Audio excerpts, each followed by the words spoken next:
Ei, pessoal, esse é o curso de Química Inorgânica Básica e eu sou a professora Raquel Mambrini. Essa é a nossa segunda aula do módulo 1, Ácidos e Bases. Esta aula vai falar um pouquinho sobre a força de acidez e basicidade das substâncias e vamos tentar relacionar as estruturas químicas dessas substâncias com as forças de ácido e base. Então, vamos começar falando um pouco da força de acidez e basicidade. Antes de começar, eu só queria dizer que essa força dos ácidos e das bases é baseada na teoria de Bronsted-Lowry. Para a teoria de Lewis, a gente tem uma outra concepção de força de ácido e de base que vai ser abordada um pouco mais para frente. Por definição, força de um ácido é a tendência que uma substância tem em doar um próton. Então, quanto maior essa tendência, maior a força de um ácido. Já a força de uma base é a tendência em receber prótons. Então, quanto maior a tendência que a substância tem em receber prótons, mais forte é essa base. Geralmente, se um ácido tem uma grande tendência em doar um próton, ou seja, se ele é um ácido forte, a sua base conjugada tem pouca tendência em recebê-lo, ou seja, é uma base fraca. Então, vamos ver dois exemplos aqui. Eu tenho o cloreto de hidrogênio, que em água forma o meu íon hidrônio e a minha base conjugada a cloreto. A gente sabe que o HCl é considerado um ácido forte, então em solução eu só tenho concentração considerável de íons hidrônios e do meu ânion cloreto. Uma vez que o ácido clorídrico é um ácido forte, a minha base conjugada é uma base conjugada fraca. Mas por que o cloreto é uma base conjugada fraca? O cloro é um átomo eletronegativo e aceita muito bem essa carga negativa. Portanto, a reação de volta, que é a reação onde o ânion cloreto aceita um H+ do meu íon hidrônio, ela é desfavorecida, porque o cloro já está muito estável na sua forma iônica, na sua forma de cloreto. Então, ácido forte gera uma base conjugada fraca. E isso quer dizer que a reação inversa ela é desfavorecida. Já o meu gás hidrogênio, é sabido que ele tem uma acidez desprezível. Quando a gente borbulha gás hidrogênio em água, para formar uma reação, para formar hidrônio e o meu ânion hidreto, essa base conjugada, que é formada através dessa reação ácido e base, ela é uma base conjugada forte. Porque o meu gás hidrogênio é um ácido fraco. Mas por que que o meu hidreto é um ânion de base forte, né? Por que que ele é considerado uma base forte? O hidrogênio é um átomo pouco eletronegativo, então essa carga negativa não é bem aceita pelo átomo.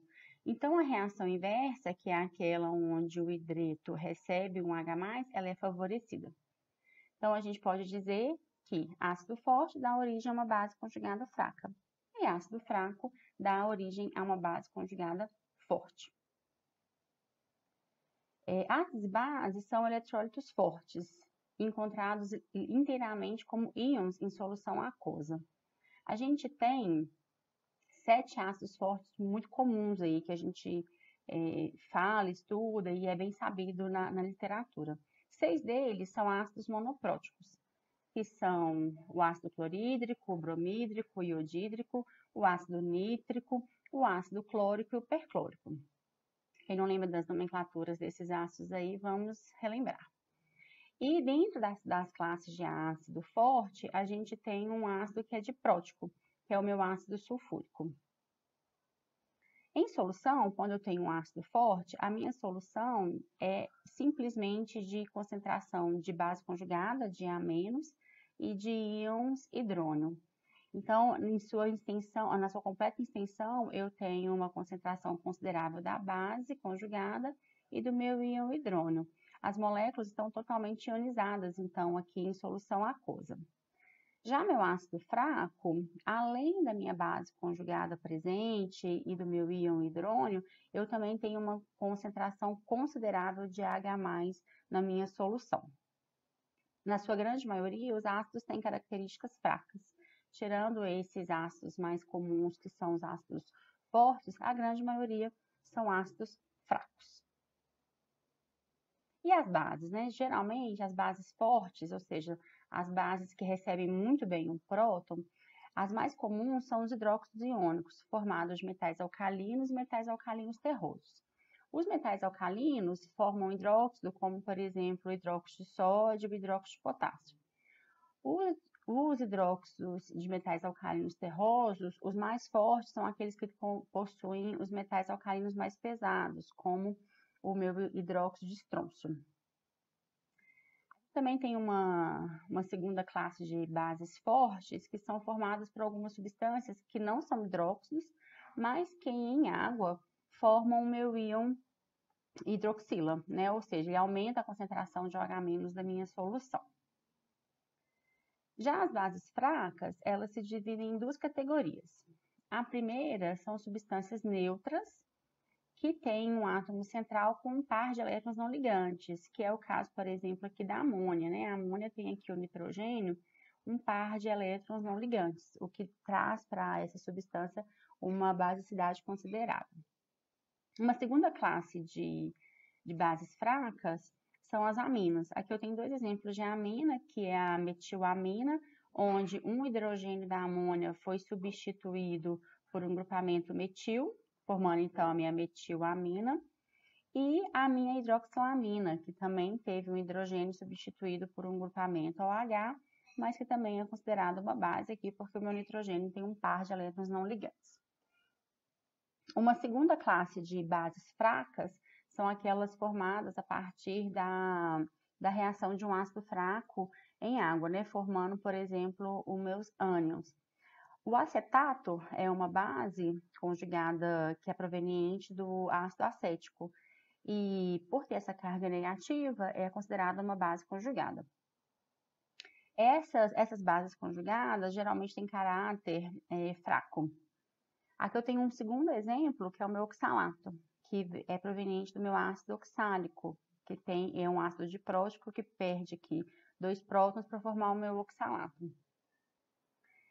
Essa, então, é uma segunda classe de bases que são consideradas bases fracas. Então, vamos tentar relacionar a estrutura da substância com sua força. O que tem nas estruturas dessas substâncias que está diretamente relacionado com a força de ácido e de base? Vamos começar entendendo por que alguns hidrogênios de algumas substâncias não possuem um comportamento ácido. A gente viu há pouco 2 exemplos de ácidos fortes e fracos. De ácido forte, a gente falou do ácido clorídrico, e ácido fraco, a gente falou do gás hidrogênio. Aqui eu tenho 2 substâncias que são diatômicas, ou seja, elas têm 2 átomos. E nessa substância, elas estão ligadas simplesmente com um átomo de hidrogênio. Então, eu tenho o cloro ligado com hidrogênio e o hidrogênio ligado com hidrogênio. O que faz essa substância, essa diferença atômica ser tão gritante, né? O ácido clorídrico ser considerado um ácido forte e o gás hidrogênio ser considerado uma substância que tem acidez desprezível. A diferença é a diferença de eletronegatividade. O átomo de cloro é bastante eletronegativo e puxa a densidade eletrônica para si. Enquanto na molécula de hidrogênio não tem uma diferença de eletronegatividade, então a molécula não tem nenhuma diferença de densidade eletrônica considerável. O ácido clorídrico, então, a gente pode dizer que ele é formado pelo cloreto de hidrogênio porque ele tem uma ligação ionizável. Essa ligação, então, faz com que a densidade negativa do cloro seja, a densidade do cloro seja negativa e a do gás e do hidrogênio, positiva.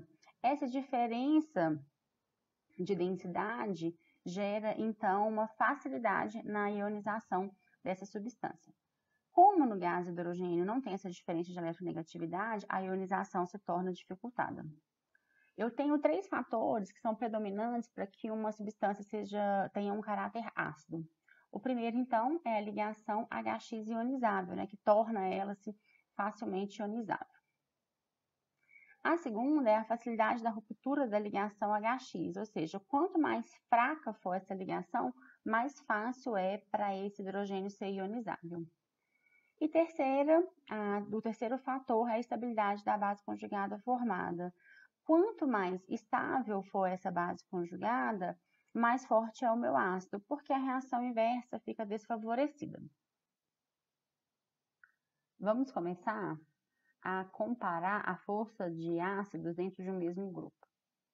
Inicialmente, vamos conversar sobre os ácidos binários, que são aqueles formados pelo próton e mais um elemento A. Como exemplo, vamos ver os ácidos formados pelos halogênios, como ácido fluorídrico, clorídrico, bromídrico e iodídrico. Essa classe de ácido é considerada uma classe de ácidos fortes, uma vez que tanto o flúor quanto o cloro, bromo e iodo são átomos muito eletronegativos, então torna a ligação HA muito ionizável. Mas qual que é o ácido mais forte dessa classe? Como a gente pode ver aqui nessa imagem ao lado, a diferença entre esses ácidos é no tamanho do átomo A em relação ao hidrogênio.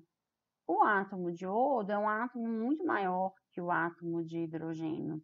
E esse tamanho vai diminuindo ao longo da série. Então, o átomo de bromo já é um átomo menor, o de cloro é menor, sendo que o átomo menor, que mais se aproxima com o tamanho do hidrogênio, é o átomo de flúor. É sabido que átomos grandes fazem ligações fracas com átomos pequenos. Então, a gente pode dizer que a força da ligação aumenta com a diminuição do átomo A. Aqui, então, a ligação HI é bastante enfraquecida. Se ela é bastante enfraquecida, é o ácido mais forte da série. Aqui a gente vê a diferença nos valores de Ka. O ácido iodídrico tem um Ka por volta de 10 a 10, enquanto o ácido clorídrico tem ali um Ka por volta de 10 a 8. Então, a gente pode dizer que no mesmo grupo da tabela periódica, as forças da ligação HA é o fator mais importante na determinação da força de um ácido. Aqui a gente tem o ácido fluorídrico, clorídrico, bromídrico e iodídrico com o respectivo tamanho dos raios e o valor de pKa. Então, como a gente pode ver, quanto menor o pKa, maior a força do ácido. Então, o ácido aqui iodídrico é o ácido mais forte. Em outros grupos da tabela periódica, como por exemplo no grupo 6A ou 16, a gente tem os ácidos binários formados por H2O, H2S, H2SE e H2TE. E aqui segue a mesma ordem. O átomo menor é o átomo de oxigênio, então faz uma ligação muito efetiva com o meu hidrogênio. Já o telúrio, que é o maior átomo do grupo, tem uma ligação enfraquecida, sendo assim um menor pKa e maior acidez. Em outro grupo aqui, a gente pode comparar o grupamento hidroxila e o grupamento SH. Aqui, a força do ácido também está relacionada com o tamanho da ligação e a força da ligação. Sendo o oxigênio o menor átomo, a ligação é mais efetiva com o hidrogênio. O enxofre já é um átomo ligeiramente maior, então torna essa ligação mais enfraquecida, sendo assim mais ácido. Já os ácidos binários, que são formados por membros do mesmo período, a força da ligação já não faz tanta diferença. Como os átomos são vizinhos na tabela periódica, o raio acaba sendo muito próximo. Aqui eu tenho, por exemplo, substâncias formadas com hidrogênios e átomos do segundo período da tabela periódica, como o fluoreto de hidrogênio, a água, a amônia e o metano. Nesse caso, o que faz diferença na força do ácido é a minha polaridade. Porque uma ligação entre carbono e hidrogênio é considerada quase uma ligação apolar, porque a diferença de eletronegatividade do carbono e hidrogênio é muito pequena. Quando a gente vai passando para os outros átomos mais à direita da tabela, como o nitrogênio e hidrogênio, a diferença de eletronegatividade já é bastante acentuada, tanto quanto para o oxigênio e hidrogênio, sendo que a maior diferença é para o flúor e para o hidrogênio, que é a ligação mais ionizável aqui da minha série. Portanto, ele é o ácido mais forte dessa série. Então, a gente pode dizer que a acidez aumenta à medida que a eletronegatividade do meu elemento A aumenta, o que geralmente ocorre quando vai da esquerda para a direita no mesmo período. A segunda classe de ácidos que nós vamos relacionar a estrutura química com a força é a classe dos oxiácidos. Os oxiácidos geralmente têm um hidrogênio ionizável, dentro de uma ligação OH. Como exemplo, a gente tem aqui o ácido sulfúrico. O ácido sulfúrico possui dois grupamentos OH, dois grupamentos hidroxila, ligados então a um átomo de enxofre e dois grupos oxo. Eu queria que a gente começasse a ficar familiarizado com esse tipo de nomenclatura para os oxiácidos, onde a gente deixa explícito quantos são os grupamentos oxo e quantos são os grupamentos hidroxila, deixando também em evidência o nosso elemento, que aqui a gente chama de elemento Y, ok? Então, o ácido sulfúrico H2SO4 pode ser escrito dessa maneira: O2SOH2. Essa forma de descrever esses oxiácidos é importante lá para a regra de Pauli, onde a gente vai tentar mensurar a força de um ácido em uma fórmula. De uma maneira geral, a gente pode escrever todo oxiácido dessa maneira: um grupamento hidroxila, onde eu tenho um oxigênio ligado ao hidrogênio. Esse hidrogênio é ionizável, uma vez que a ligação entre oxigênio e hidrogênio é uma ligação polar. E esse oxigênio, então, ligado a um grupamento Y. A gente tem duas maneiras de classificar esse tipo de composto. Quando o Y é um metal, quando, por exemplo, ele está ligado aqui com um sódio, eu tenho uma substância que tende a ser um hidróxido. Por quê? O metal tem uma ligação com o grupamento OH de caráter iônico, sendo então mais fácil a ruptura da ligação entre o Na+ e o OH-. Então, essa substância tende a ser um hidróxido. Mas, quando o Y é um metal, a gente tem que analisar. No geral, quanto maior é a eletronegatividade desse grupamento Y, maior vai ser a acidez do meu oxiácido, né? Esse grupamento, então, quando é um metal, eu formo, então, um oxiácido. Quando eu tenho um aumento na eletronegatividade de Y, a densidade eletrônica, ela desloca para esse átomo Y. Deslocando essa densidade eletrônica para o átomo ou para o grupamento Y, essa ligação oxigênio-hidrogênio torna-se mais polar. Se ela torna-se mais polar, ela torna-se mais ionizável. Portanto, o ácido fica mais forte. Então, os prótons são mais facilmente transferidos para a água, indicando, então, a maior força de um ácido. Vamos ver aqui como exemplo o ácido hipocloroso, o hipobromoso, hipoiodoso e a água, onde todos têm apenas um grupamento hidroxila e um elemento Y. Aqui eu tenho cloro, bromo, iodo e hidrogênio. Dentre essa classe, eu sei que o átomo de cloro é o que tem a maior eletronegatividade. Tendo maior eletronegatividade, ele puxa a densidade eletrônica para o seu átomo. Assim, essa ligação OH fica mais ionizável e o meu ácido é um ácido mais forte. Como a gente pode ver, o Ka do ácido hipocloroso é maior do que os demais ácidos. Uma outra consideração importante é em relação aos grupamentos oxo. Aqui eu tenho uma classe de oxiácidos formados com um elemento cloro. Eu tenho o meu ácido hipocloroso, o cloroso, o clórico e o perclórico. No hipocloroso, eu tenho apenas o grupamento hidroxila ligado ao cloro. O cloroso, eu já ganho um grupamento oxo. No clórico, eu tenho dois grupamentos oxo. E no perclórico, 3 grupamentos oxo, além dos grupamentos hidroxilas. A presença de um átomo mais eletronegativo, né, num oxiácido aumenta a força do ácido, porque como a gente disse lá atrás, quanto mais a gente aumenta a eletronegatividade desse grupamento Y, mais essa ligação hidrogênio-oxigênio torna-se mais ionizada, portanto, um ácido mais forte.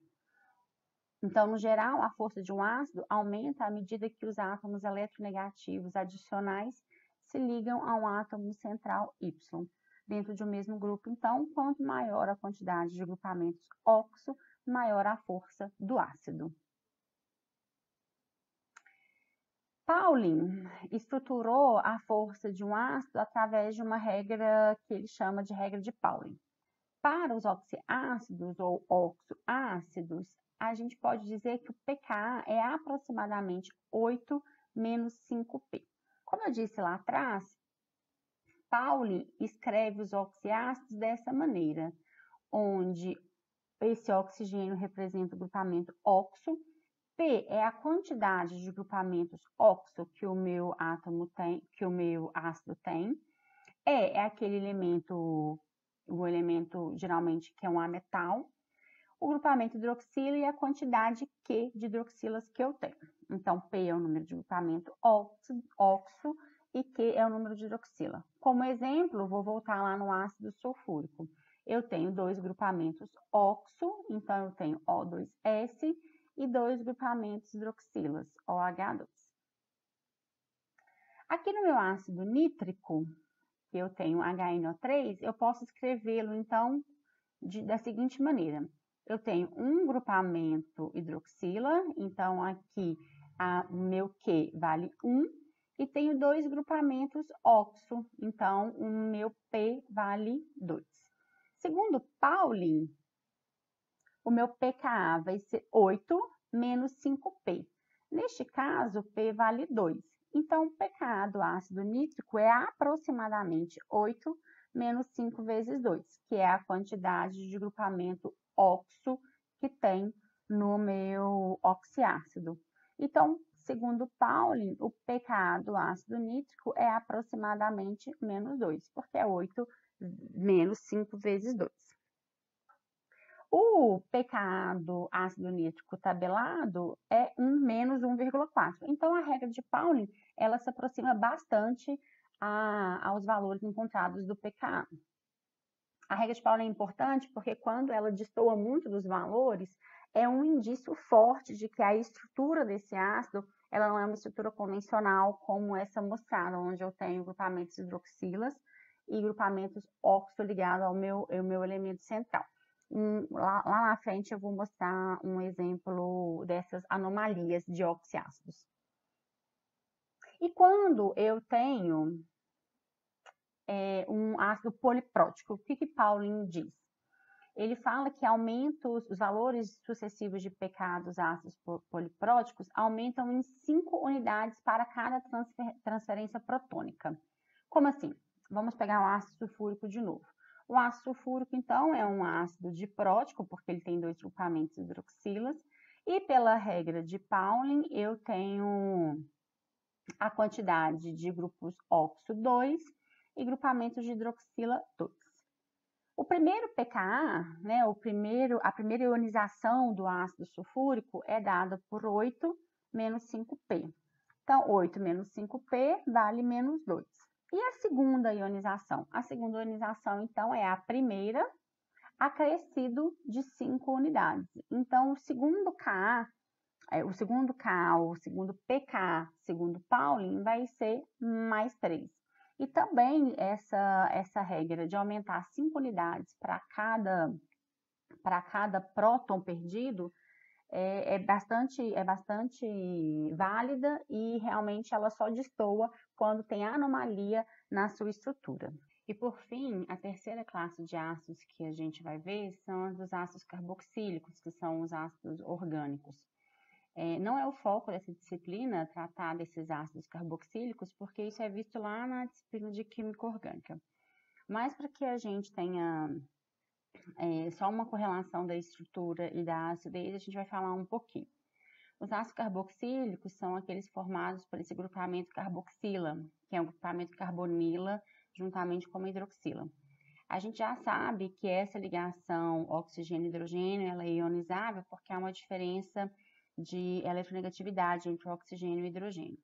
A presença desse grupamento carbonila aqui, que forma o grupo carboxila junto com a hidroxila, atrai a densidade eletrônica para esse átomo de oxigênio, deixando essa ligação OH mais ionizado, tornando assim essas substâncias com caráter ácido.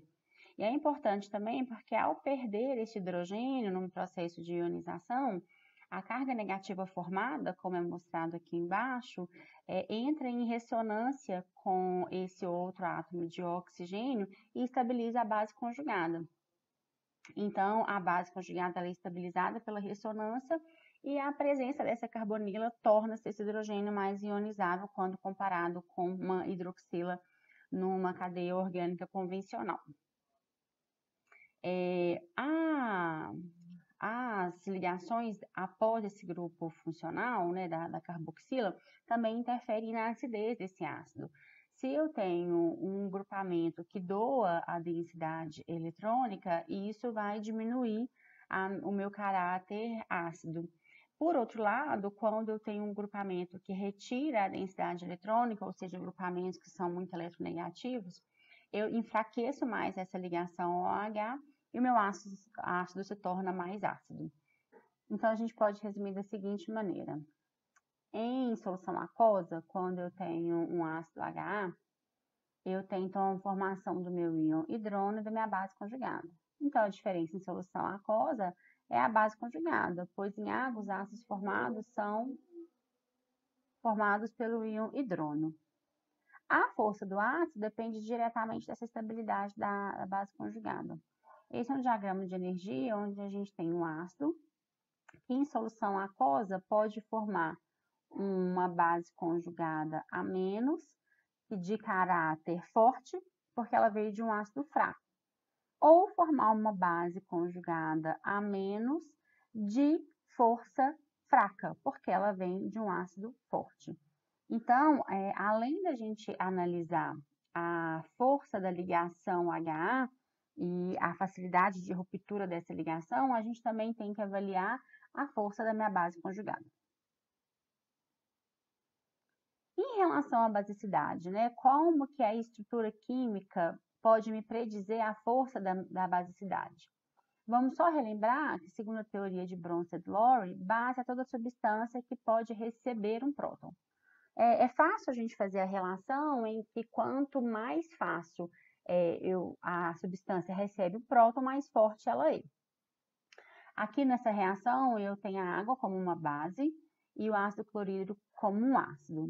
Neste caso, a água funciona como uma base porque o oxigênio tem esses pares de elétrons não ligantes capazes de acomodar, então, um íon H+. Um segundo fator que é importante para a gente relacionar a força da base é que quanto menor a estabilização dessa carga negativa ou a dispersão desse par elétron não ligante, maior será a força da base. Obviamente, a carga negativa é uma carga negativa, mas a gente pode dizer que essa carga negativa está mais disponível ou menos disponível. Quando essa carga negativa está presa em uma estrutura de ressonância ou ela está dispersa entre átomos eletronegativos, faz com que essa carga negativa esteja menos disponível, tornando-se, então, uma base mais fraca. Quanto mais localizada estiver no átomo a minha carga negativa, maior vai ser a basicidade daquela substância. Aqui, por exemplo, esse par de elétrons ele está sendo atraído pelo esse átomo de oxigênio. Então, eu posso dizer que esse par de elétrons está menos disponível para ser atacado por um próton. Já esse par de elétrons está numa estrutura onde o carbono doa a densidade eletrônica para o meu átomo de nitrogênio, deixando esse par de elétrons mais disponível. Ou seja, a basicidade, nesse caso, ela vai aumentar.